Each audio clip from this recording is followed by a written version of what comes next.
అందరికీ నమస్తే అండి. Welcome back to our channel. అందరూ బాగున్నారనుకుంటున్నాను. మనకి మాఘమాసంలో అతి ప్రత్యేకమైన రోజు మాఘ పౌర్ణమి. ఆ పౌర్ణమి పూజా విధానాన్ని నేను ఆల్రెడీ షేర్ చేస్తున్నానండి. అయితే ఈ మాఘ పౌర్ణమికి వెన్నెల పారాయణం మొదలు పెట్టాలి అనుకున్నవారు ఈ వెన్నెల పారాయణం ఏ విధంగా చేయాలి, ఎన్ని వారాల పాటు చేస్తూ ఉంటారు, అలాగే అమ్మవారికి లలిత అమ్మవారి ఈ ప్రత్యేకత ఏంటి మాఘ పౌర్ణమికి అనేది ఈ వీడియోలో షేర్ చేస్తున్నాను.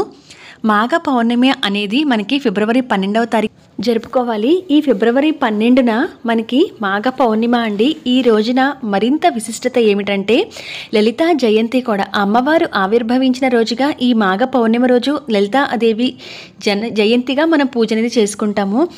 అమ్మవారిని త్రిపుర శక్తిగా, త్రిపురాంబిగా, రాజరాజేశ్వరి దేవిగా, లలితా త్రిపుర సుందరి దేవిగా ఇలా రకరకాల నామాలతో లలిత అమ్మవారిని మనం పూజిస్తూ ఉంటాం కదా. లలితము అని అంటేనే అమ్మవారిది చాలా సుకుమారమైన అమ్మవారు, అతి శీఘ్రంగా భక్తులను అనుగ్రహించే అమ్మవారిగా, అలాగే చాలా సౌందర్యవతిగా అమ్మవారిని అభివర్ణిస్తూ ఉంటారు. లలితాదేవిని పూజించిన వారికి సకలం కూడా సిద్ధమవుతుందట. అమ్మవారి ఆశీర్వాదం కోసం లలితా సహస్రనామ పారాయణంతో అమ్మవారిని కుంకుమ పూజ చేసుకుంటే చాలు.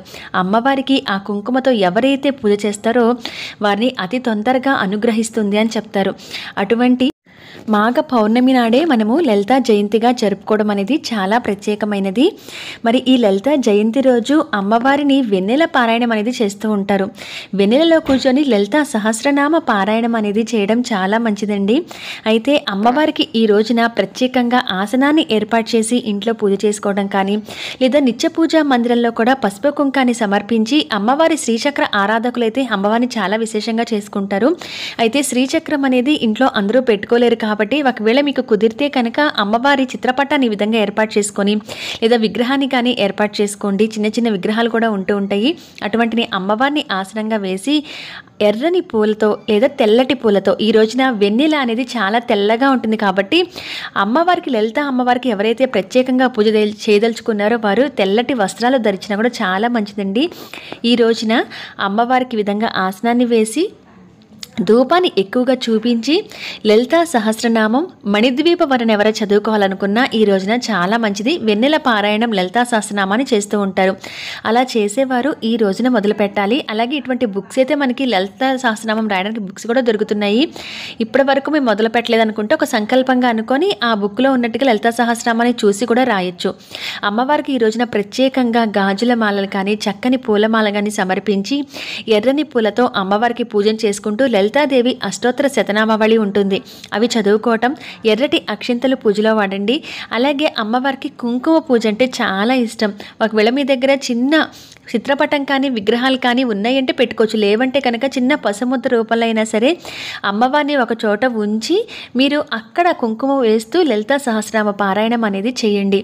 ఈ రోజున అమ్మవారికి లలితా సహస్రనామాన్ని చదివి ఈ వెన్నెల పారాయణం చేసిన వాళ్ళకి అమ్మవారు త్వరగా అనుగ్రహిస్తుందట, వాళ్ళ వశం అవుతుందట. అంటే అమ్మవారిక వాళ్ళతోనే ఎటువంటి కష్ట నష్టాల నుంచి అయినా బయటపడేయడానికి, ఏదైనా అసలు మొండి సమస్యల నుంచి బయటపడటానికి వెన్నెల పారాయణం చాలా బాగా పనిచేస్తుందని చెప్తారు.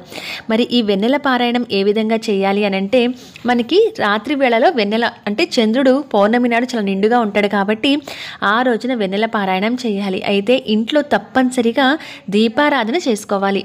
ఇంట్లో దీపారాధన చేసి అమ్మవారికి అక్కడ అష్టోత్తరం చదువుకోవడం కానీ లేదా మణిద్వీప వర్ణన కానీ చదువుకుంటూ అమ్మవారికి ఎర్రని పూలతో పూజ చేసుకున్న తర్వాత అప్పుడు కొంచెం గిన్నెలో పాలనివి తీసుకోండి.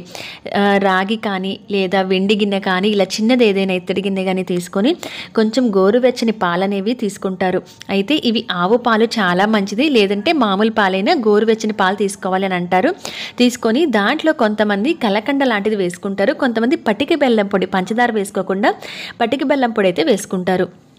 ఆ పటిక బెల్లం పొడి వేసుకొని దాంట్లో అక్కడ ఎక్కడైతే మీకు వెన్నెల పడుతూ ఉంటుందో, అంటే వెన్నెల కిరణాలు పడుతూ ఉంటాయి, మీకు ఆరు బయట ప్లేస్ ఉంది అనుకున్న చోట కూర్చోవాలి. అయితే ముందుగా ఇంట్లో నిత్య దీపారాధన దగ్గర దీపం పెట్టి పౌర్ణమి నాడు క్షీరదీపాన్ని వెలిగించుకుంటూ ఉంటాము. నేను అది ఉదయం పూజా విధానం షేర్ చేసినప్పుడు చూపించాను మీకు.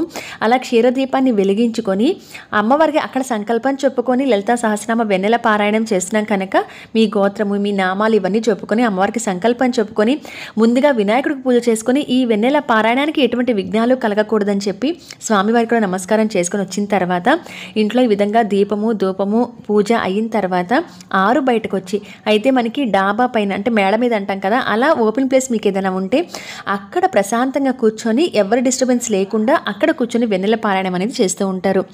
వెన్నెల మన మీద పడేలాగా అనమాట. ఒకవేళ మీకు అటువంటి ప్లేస్ ఓపెన్ ప్లేస్ లేవు అని అంటే ఉన్న బాల్కనీస్లోనే కాస్త ఆ చంద్రకిరణాలు పడే ప్లేస్ ఏదైతే మనకి తగులుతూ ఉంటుందో అటువంటి ప్లేస్లో అయినా కూర్చొని మీరు ఈ విధంగా ఈ గోరువెచ్చని పాలు, దాంట్లో పటిక బెల్లం పొడి, కొంచెం యాలకుల పొడి కూడా వేసుకొని ఆ పాలని ఆ వెన్నెల ఎక్కడైతే పడుతుంది మనకి చంద్రకిరణాలు పడతాయి అనుకుంటూ ఉంటామో ఆ ప్లేస్లో ఆ గిన్నెలో పాలు అలా పెట్టుకొని 9 సార్లు లలితా సహస్రనామాన్ని చదువుతారు. దగ్గరగా మనకి 3 నుంచి 3.5 గంటల సమయం అయితే పడుతుందండి. ఎందుకంటే అన్ని శ్లోకాలు మనం 9 సార్లు చదవాలి కాబట్టి. అలా చదవగలిగిన వాళ్ళు 9 సార్లు చదవండి. మేము అన్ని సార్లు చదవలేము అనుకున్నవారు కనీసం 3 సార్లు చదవాలి. 9 సార్లు చదివి చాలా భక్తి శ్రద్ధలతో చాలా కాన్సన్ట్రేషన్గా మాత్రం అమ్మవారి మీద ధ్యానం ఉంచి లలితా సహస్రనామ పారాయణం చేస్తున్న కొద్దీ ఒక్కొక్కసారి అవుతున్న కొద్దీ కూడా శ్రీచక్రం మన చుట్టూ తిరిగినంత భావన అయితే కలుగుతూ ఉంటుందట. ఉపాసకులకైతే శ్రీచక్రం కూడా కనపడుతుంది అని చెప్తారు ఆ వెన్నెల పారాయణం చేస్తున్నప్పుడు. మనలాంటి సామాన్యులు అమ్మవారి మీద భారం వేసి చేసుకునే పూజ కాబట్టి సాధ్యమైనంత వరకు మనకి ఆ శ్రీచక్రం మన చుట్టూ కూడా మనని బంధించినట్టుగా అమ్మవారు మనని అనుగ్రహిస్తున్నట్టుగా తెలుస్తుందట ఆ భావన. అంత చక్కగా ఆ అనుభూతి కలిగింది అని అంటే మీ వెన్నెల పారాయణం అమ్మవారికి చేరిందనే అర్థం.